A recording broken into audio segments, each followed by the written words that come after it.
You ever leave a meeting and feel like you just spent an hour running on a treadmill? Yeah? You talked about all the urgent problems, the quarterly targets, putting out fires, but the big picture, the actual long-term strategy, it never even came up. Well, that right there is the execution trap. And the place where you win or lose this battle, it's your meeting room. So let's figure out how to start winning. This quote, this is a massive red flag.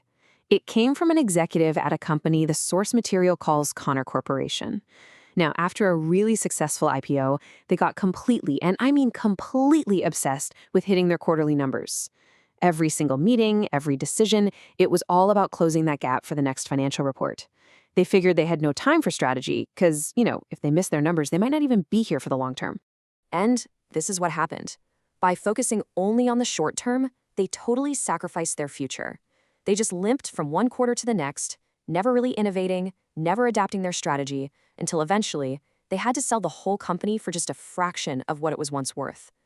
It's a pretty brutal reminder of how high the stakes really are when it comes to how you run your meetings. So how do you avoid falling into the Connor trap? Well, the solution isn't more meetings or, heaven forbid, longer meetings. No, it's a beautifully simple idea. You need to create what we're calling the great separation. It's all about having two fundamentally different types of meetings. And here they are. On one side, you've got your operational meetings. These are for the here and now, right? They're about managing short-term performance and solving whatever problems are right in front of your face. Then, on the other side, you've got strategy meetings. Think of these as a protected space. This is where you talk about the long-term vision, check in on your big strategic projects, and make sure you're actually building the future you say you want. What's so great about this is how it boils everything down to one single question for each meeting.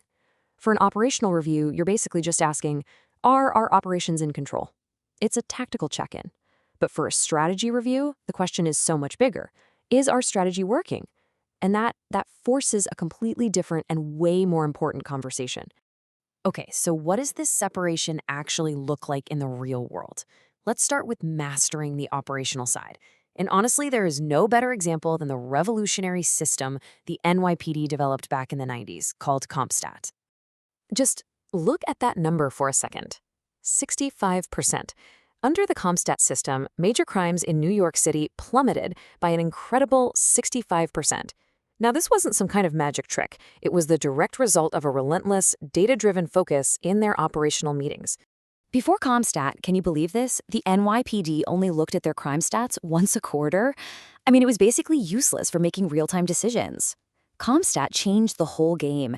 It was a new system that tracked major crimes every single week for every one of the city's 76 precincts.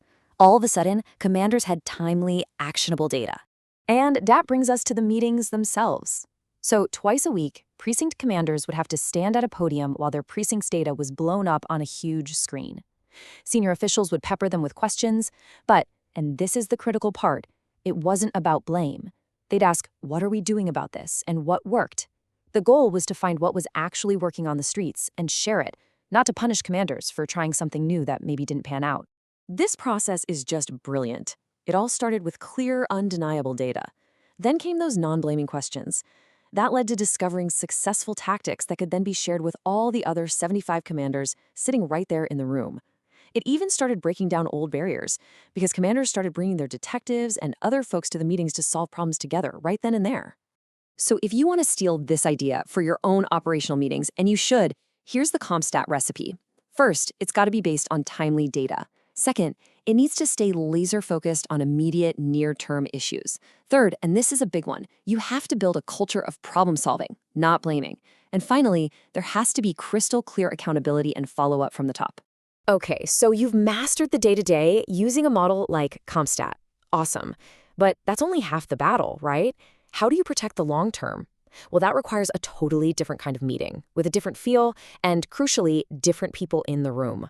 I absolutely love this quote from Bill Catucci, who used to be the president of AT&T Canada. He completely changed their meeting culture. See, he knew that no single department could solve the company's biggest strategic challenges on its own. So he created these cross-functional strategy councils. And if someone reported a bad number, the question from everyone else in the room wasn't, why did you fail? It was, how can we help? It's a total game changer. This leads to a really important question that trips up a ton of organizations. If it's not just the C-suite, then who exactly should be in the room for these big strategy meetings? The story of Canadian Blood Services gives us the perfect answer. So first, they tried meeting with just the 10 senior executives. The talks were good, but they just didn't have the specific expertise to actually solve the problems. Okay, so then they tried adding 20 more people to the meeting, but everybody clammed up. The senior execs were kind of embarrassed to admit what they didn't know, and the new people were too intimidated to speak up. The third try, that's the one that worked. They created focused theme teams made up of both executives and subject matter experts who were picked for their knowledge, not their job title.